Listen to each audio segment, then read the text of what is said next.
से आता है पहले ये देखिए, इस पर विचार करिए क्यों आता। कभी शांति से बैठ के विचार करिए आपको गुस्सा क्यों आया। आज पति के ऊपर गुस्सा आया क्यों आया, आज मुझे पत्नी के ऊपर गुस्सा आया क्यों आया, आज बेटे के ऊपर। कभी सोचिए, विचार करिए, दिमाग पर जोर डालिए, आज मुझे गुस्सा क्यों आया।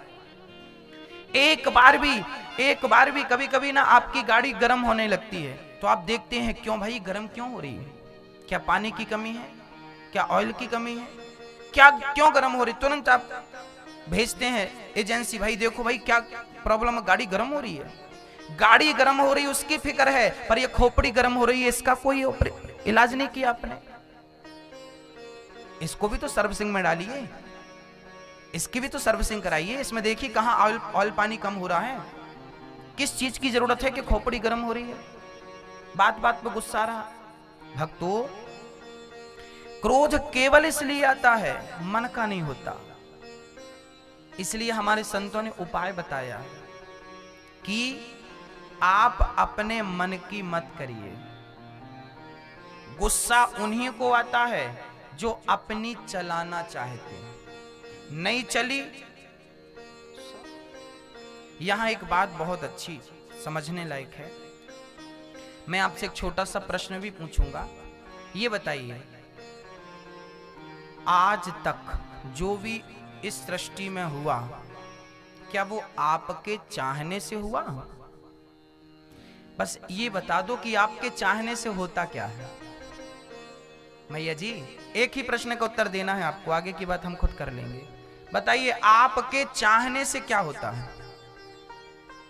होता है कुछ नहीं होता। आपका होता है कुछ नहीं। आपका मैया जी, आपका होता है? आपके चाहने से आप चाहती हो कि हमारे पास ये हो, वो हो, ये मिले, वो मिले, क्या होता है? सच्ची बात यह है, आप मानो ना मानो, हमारे चाहने से कुछ नहीं होता। जो होना है वो ऑलरेडी पहले से मंजूर है। कई बार हमको लगता है कि हमारी बेटी का विवाह यहां ना होता, यहां हो जाता तो बेटी सुखी रहती। लेकिन तुम्हारे चाहने से तो तुमने, हर पिता अच्छा ही चाहता कि मेरी बेटी अच्छी जगह जाए, पर कभी कभी निर्णय गलत हो जाता है, गलत घर मिल जाता है, गलत आदमी मिल जाता है, बेटी को परेशान करता है।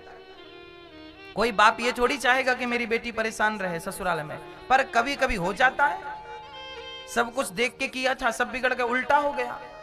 इसका अर्थ है कि आपके चाहने से कुछ नहीं हो रहा है। आप तो चाह रहे हैं ना कि आपका बेटा अच्छा बने, संस्कारी बने, पर वो बिगड़ता जा रहा है। इसका अर्थ है कि आपकी इच्छा से ये सृष्टि नहीं चल रही है, आपकी इच्छा से ये संसार नहीं चल रहा है। इस सृष्टि को चलाने वाले ईश्वर हैं, ये सृष्टि उनकी इच्छा से चल रही है। इसलिए हम तो आपसे निवेदन ये करेंगे कि आप अपनी इच्छा ही समाप्त कर दीजिए। भगवान ने आपको ये नहीं कहा कि तुम कोई इच्छा रखो, भगवान केवल गीता में ये कहते हैं कि तुम कर्म करो, हम फल देने वाले हम बैठे हैं, तुम कर्म करते रहो, फल हम देते रहें। कर्मण्येवाधिकारस्ते मा फलेषु कदाचन। जब ये बात आपकी खोपड़ी में चढ़ जाएगी कि सब कुछ ईश्वर करता है, हम कुछ नहीं करते, तब फिर आप अपनी इच्छाएं ज्यादा नहीं करेंगे, और ज्यादा इच्छाएं नहीं होंगी तो गुस्सा नहीं आएगा। क्रोध उनके जीवन में कभी नहीं आता जो ये बात मानते हैं कि सब कुछ भगवान की मर्जी से हो रहा है। जो लोग ये मान बैठते हैं कि ये सब कुछ हम कर रहे हैं, वहां गुस्सा आता है। आप कभी ये गलतफहमी मत पालिए, ये सब कुछ किसकी मर्जी से चल रहा है? ईश्वर की मर्जी से। जो भी अच्छा हो रहा है वो ईश्वर की मर्जी से, जो भी बुरा हो रहा है सब उसकी मर्जी से हो रहा है। बस आप अच्छा कर्म करते रहिए, आप किसी का गला ना दबाइए, आप किसी के साथ बुरा ना करिए, बस अच्छा कर्म आप करते रहिए। मैं आपको विश्वास दिलाता हूं कि यदि आपने सबके साथ अच्छा किया है तो सब मिलकर आपके साथ भले बुरा करें, पर विधाता आपके साथ बुरा होने नहीं देगा। निर्णायक वो है, किसी के चाहने ना चाहने, सोचने ना सोचने से कोई फर्क नहीं पड़ता। इसलिए आप से प्रार्थना है। अपने गुस्सा को, अपने क्रोध को समाप्त करना हो, उसका मात्र एक ही उपाय है कि आप ये भाव बना लीजिए कि ये सब कुछ ईश्वर की मर्जी से हो रहा है। द्रौपदी के 5 बच्चे मर गए। किसने मारा था? किसने मारा था? दूसरे दिन की कथा में बोला था हमने, अश्वत्थामा ने मारा था। भगवान उसी बिस्तर पर पांडव सो रहे थे। भगवान ने पांडवों को उठाया, चलो। भगवान को पता था ना अश्वत्थामा आ रहा है, मार डालेगा, तो भगवान ने पांडवों को उठा के दूसरी जगह सुला दिया। द्रौपदी के बच्चे आए तो भगवान ने नहीं उठाया। भगवान पांडवों को बचा सकते थे तो क्या द्रौपदी के बच्चों को नहीं बचा सकते थे? बचा सकते थे, पर नहीं बचाया। क्यों? क्योंकि होनी यही थी। जो होनी है उसे विधाता भी टाल नहीं पाएगा। होनी तो होके रहे, अनहोनी ना होए। और जाको राखे साइया, मार सके ना कोई। तो आप ये समझिए कि जो हो रहा है, यदि मेरे पांव में चोट लग गई, कांटा लग गया, आज मुझे बुखार आ गई, इसमें भी कोई ना कोई विधाता की मर्जी है, इसमें भी कोई ना कोई अच्छाई है। कई बार हमें क्या लगता है कि हमारे साथ बुरा हो रहा है, हम गलत हो रहा हमारे साथ। नहीं, आपके साथ कुछ भी गलत नहीं हो रहा। यदि उस प्रकार का गलत हो रहा कि परिवार आपके साथ कुछ गलत करता है तो उसकी आप आवाज उठाइए। पर मैं आध्यात्म बात करना हूं, मेरी इन बातों को सांसारिक बातों पे ना लिया जाए। जो होता है अच्छे के लिए होता है। कई बार हमें क्या लगता है भगवान हमारे साथ गलत कर रहे हैं, हम बड़े गरीब हैं, हम रोटी भी नहीं मिली, गलत हो रहा हमारे साथ। नहीं, गलत नहीं हो रहा, अच्छा हो रहा। एक बार आपने कहानी सुनी होगी बचपन में, एक बार बादशाह का अंगूठा कट गया था। सभा में राजा ने कहा, बीरबल देखो मेरा अंगूठा कट गया। बीरबल ने कहा, जो होता है अच्छे के लिए होता है, अच्छे के लिए। राजा को बड़ा बुरा लगा, मेरा अंगूठा कट गया, कह रहा जो हो रहा अच्छे के लिए हो रहा, बंद करो जेल में इसको। सिपाहियों को आदेश दिया, बीरबल को जेल में बंद कर दिया, चल जेल में। एक दिन राजा का मन हुआ जंगल चले शिकार खेलने, सेना को लिया, जंगल गया। जंगल में रास्ता भटक गया, राजा अकेले। जंगल में भीलों ने राजा को पकड़ लिया और भीलों ने कहा कि हम लोग साल में एक बार पुरुष बलि चढ़ाते हैं, नर बलि चढ़ाते हैं, आज ये मिला है इसको चढ़ाएंगे। अब राजा का सिर झुकाया और खड़ग लेकर और पकड़ के सिर काटने लगे तो पीछे से बोला, इसका सर मत चढ़ाओ, इसकी बलि देवी स्वीकार नहीं करेगी क्योंकि इसकी ऑलरेडी बलि चढ़ चुकी है। बोले क्यों? बोले ये पहले ही से कट चुका है, इसका देखो अंगूठा नहीं है।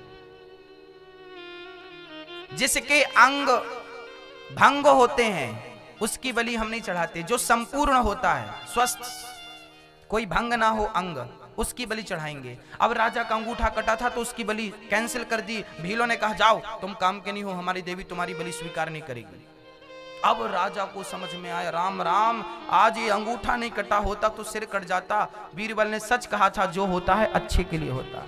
राजा दौड़ा दौड़ा गया और बीरबल को जेल से मुक्त किया, गले से लगाया। राजा ने कहा कि महाराज, राजा ने कहा बीरबल एक बात समझ में नहीं आई, आपने कहा कि जो होता अच्छे के लिए होता, ये तो मैंने देख लिया, पर मैंने तुम्हें जेल में बंद किया, तुम महीने भर से जेल में हो, इसमें तुम्हारे साथ क्या अच्छा हुआ? तुम्हारे साथ तो बुरा हुआ कि नहीं?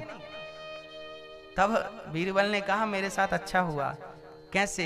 बोले मैं भी आपके साथ होता जंगल में, और आप तो बच गए थे क्योंकि अंगूठा कट गया था, पर मैं तो साबुत था ना, मेरा तो सिर कट जाता। तो मेरे साथ भगवान ने मुझे जेल में बंद किया, उसमें मेरी भलाई थी, और आपका अंगूठा कटा उसमें आप भलाई थी। ईश्वर जो करता है उसके हर विधान में भक्त की भलाई होती है। ईश्वर के हर विधान में हमारी भलाई छिपी है। आप माने ना माने, स्वीकार करें ना करें, ईश्वर कभी कभी हमें लगता है कि यार ये काम हो जाता तो हम बड़े सक्सेस हो जाते ना। जो नहीं हुआ उसका शोक मत करिए, जो सामने है उसको प्राप्त करिए। जो गया कल की चिंता हमें नहीं, बीते हुए कल का शोक नहीं करना चाहिए और आने वाले कल की ज्यादा चिंता नहीं करनी चाहिए। प्रेजेंट में, वर्तमान में आनंद से जीवन यापन करना चाहिए। शास्त्र कहते हैं जिसका प्रेजेंट अच्छा होता है, वर्तमान अच्छा होता है, उसका फ्यूचर अच्छा हो जाता है, भविष्य अच्छा होता है। इसलिए वर्तमान को अच्छा बनाइए, भविष्य अपने आप अच्छा बन जाएगा। कई बार आप भविष्य को अच्छा करने के लिए वर्तमान को बिगाड़ लेते हैं। मेरा रिजल्ट अच्छा आएगा कि नहीं, मेरा रिजल्ट अच्छा आएगा कि नहीं। अच्छा, कल की सोचते सोचते ना आप लिख नहीं पाते, हाथ कांपने लगते हैं, चिंता में व्यस्त हो जाता है, माइंड डाइवर्ट हो जाता है यहां वहां। कल की फिक्र करो ही मत, प्रेजेंट में रहो। आज अच्छा करो, आज अच्छा है तो कल भी अच्छा है, आज बुरा है तो कल बुरा है। भविष्य कब बिगड़ता है? बोले वर्तमान बिगड़ता है तो भविष्य बिगड़ता, वर्तमान नहीं बिगड़े तो भविष्य कभी नहीं बिगड़ेगा। याद रखिएगा, ये बात नोट करके रखिएगा। इसलिए वर्तमान को खुशहाल बनाइए, भविष्य खुशहाल है। वर्तमान बिगड़ा तो भविष्य बिगड़ेगा, इसलिए इन बातों का ख्याल आपको रखना होगा। भगवान ने पूतना मौसी को, स्तनों में जहर था, भगवान ने जहर पिया। पूतना ने तन को सजाया, मन को नहीं, भगवान ने देखा नहीं, पूतना का जहर पी लिया। उठाकर पूतना भगवान को लेकर चल पड़ी। भगवान ने कहा पकड़े हम मौसी जी का कल्याण कर ही दें। पूतना का दूध पिया, थोड़ा सा जहर था, जहर पिया। भगवान को लगा पकड़ी है तो तार दें। भगवान ने पूतना के प्राणों का पान करना शुरू कर दिया। पूतना चिल्लाई, बालक छोड़ दो, छोड़ दो, छोड़ दो। भगवान बोले मौसी जी हम जल्दी से पकड़ते नहीं हैं, और पकड़ लेते हैं तो फिर कभी छोड़ते नहीं हैं। यहाँ पकड़ने की व्यवस्था पूरी है पर छोड़ने की एक भी व्यवस्था नहीं है। यहाँ पकड़ा तो जाता है पर छोड़ा नहीं जाता। भगवान ऐसे ही है मेरी माँ, जिसको पकड़ लेते हैं, थाम लेते हैं, फिर छोड़ते नहीं। इसलिए सदा गोविंद से यही कहना चाहिए कि हे प्रभु आप मुझे थाम लीजिए। भगवान ने पूतना का उद्धार किया। पूतना के शरीर पर नंद बाबा जब कर चुकाकर कंस का लौटे तो उसके चिता पे आग लगाई। इतना सुगंध उसके शरीर से निकली, उतनी सुगंधी के पूतना के शरीर से सुगंधी निकली, पूरा ब्रजमंडल खुशबू से गमगमा उठा बिना इत्र के। परीक्षित ने क्वेश्चन किया कि गुरुदेव पूतना तो राक्षसी थी, उसके शरीर से सुगंध निकलनी थी पर दुर्गंध निकलनी थी पर सुगंध क्यों निकली? तब सुखदेव भगवान ने कहा कि राजन बात ऐसी है कि पूतना भले पापनी हो, ये पिछले जन्म में राजा बलि की बिटिया रत्नमाला थी। जब बामन भगवान इसके घर पे गए थे तो बामन भगवान की सुंदर सी झांकी देखकर इसने कहा था कि ऐसा बेटा मेरा होता तो दूध पिलाती। भगवान बोले तथास्तु। और जब 3 पग भूमि में सब भगवान ने नाप लिया तो कहने लगी कि ऐसा छलिया बेटा मेरा होता तो जहर पिला के मार देती। भगवान बोले तथास्तु। आज वही रत्नमाला पूतना बनकर आई है तो दूध भी पिला रही है और जहर भी पिला रही है। भगवान ने दोनों वरदान एक समय में पूरे कर दिए। पूतना पर भगवान ने कृपा करी। पूतना के शरीर से सुगंध क्यों निकल पड़ी? भगवान कहते हैं आप जन्म जन्म के पापी ही क्यों ना हो, यदि मेरी शरण में एक बार आ जाएंगे मैं समस्त पापों का नाश करके और आपको पुण्यात्मा मोक्ष का अधिकारी बना दूंगा। गीता में भगवान ने कहा कि सर्व धर्मान परित्यज्य मामेकं शरणं व्रज अहं त्वा सर्व पापेभ्यो मोक्षयिष्यामि मा शुचः। भगवान कृष्ण गीता के 18वें अध्याय के 66वें श्लोक में कहते हैं कि सर्वधर्मान परित्यज्य, हे अर्जुन तू सारे धर्मों को छोड़ और मामेकं शरणं व्रज, मेरी शरण में आ। यदि तू मेरी शरण में आएगा तो अहम त्वा सर्व पापेभ्यो, मैं तेरे समस्त पापों का नाश करके मोक्षयिष्यामि मा शुचः, मैं तुझे मोक्ष का अधिकारी बना दूंगा। ये यथा माम प्रपद्यन्ते तांस तथैव भजाम्यहम्, सन्मुख हों ही जीव मोहि जबहि जन्म कोटि अघ नासहि तबहि।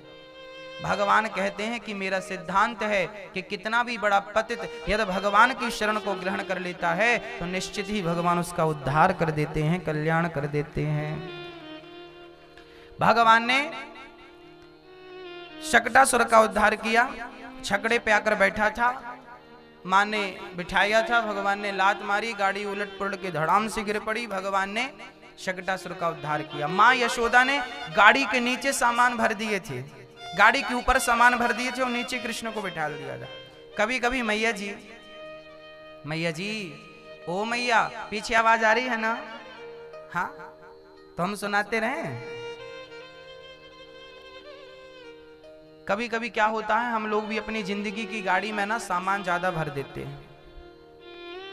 सामान क्या है? बेटा, बेटी, नाती, पोता, धन, दौलत, ये सब सामान भर दिया।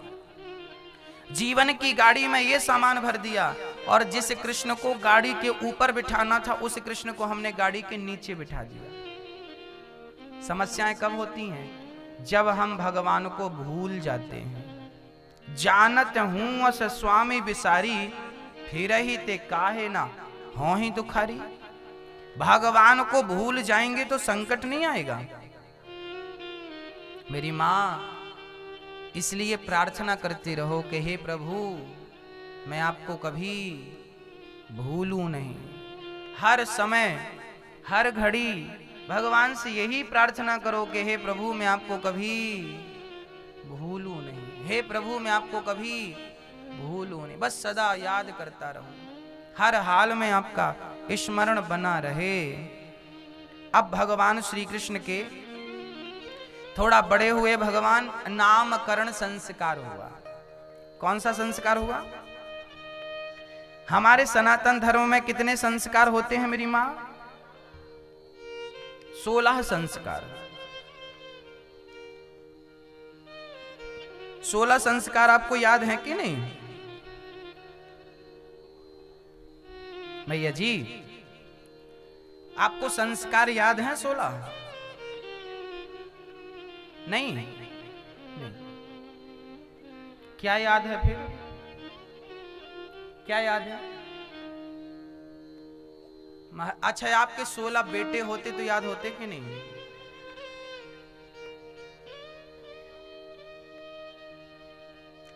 सबकी ससुराल कहाँ है ये भी याद होता है, सबके बच्चे कितने हैं ये भी याद है। बूढ़ी बूढ़ी माता यही तो गिनाती है, महाराज हमारे 6 नाती हैं,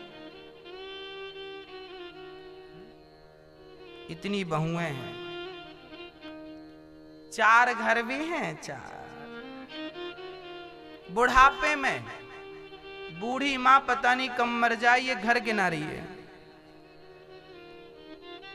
राम राम कब जपोगी? घर बांध के ले जाना, वहीं रहना उसी घर पर। राम जी कब याद आएंगे मेरी माँ? नाती पोता याद हैं, भगवान याद नहीं है।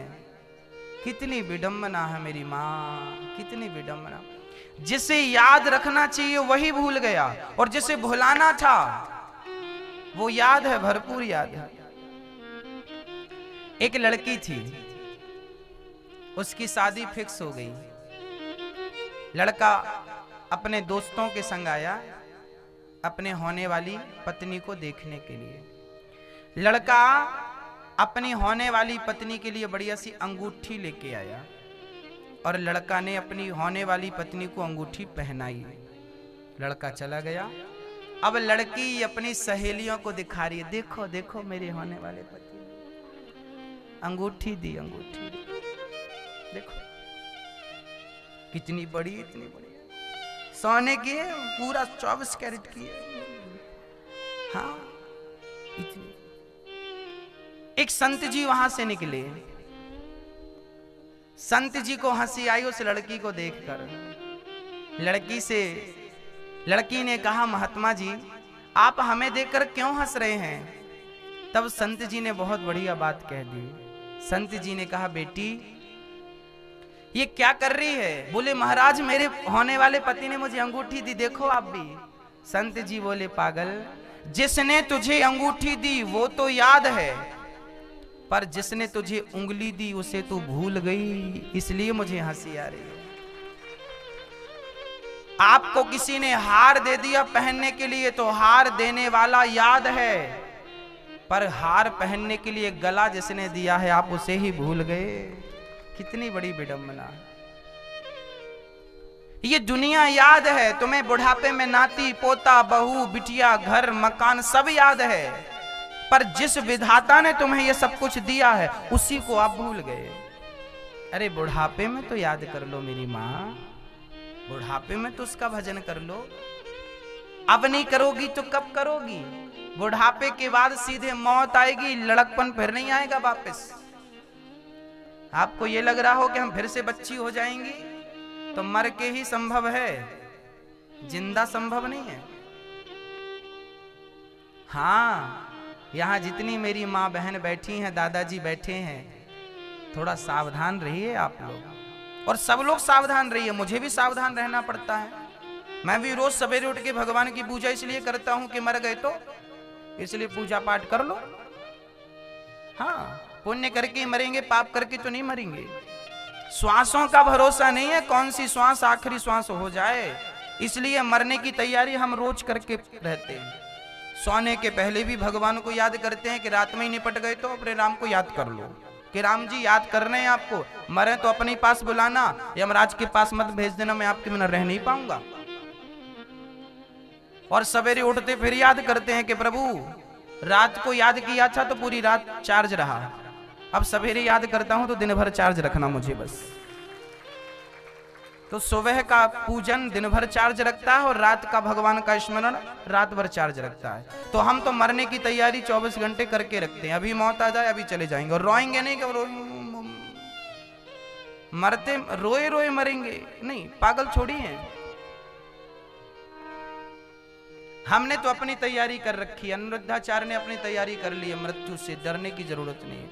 मौत आए तो अभी तैयार है, सब पूरी तैयारी है। आप अपनी देख लो कितनी तैयारी है आपकी। हाँ, अभी भी तुम गिना रही हो मेरा नाती मेरा पोता, ये तैयारी है तुम्हारी, ले जाना बांध के। हाँ, मेरी मां उस कन्हैया को मत भुलाइए जिसने सब कुछ दिया है, सुंदर तन दिया, सब कुछ दिया, वाणी दी। हाँ, उस कन्हैया को मत भुलाइएगा। भगवान कृष्ण के संस्कार हुए, हमारे सनातन धर्म में 16 संस्कार होते हैं। मधुर बोलना, मीठा बोलना भी एक संस्कार है, अपने से बड़ों का सम्मान करना भी एक संस्कार है, सच बोलना भी आपके संस्कार है ना। इनके अतिरिक्त 16 और है। पहला संस्कार क्या है हमारे सनातन धर्म का? गर्भाधान।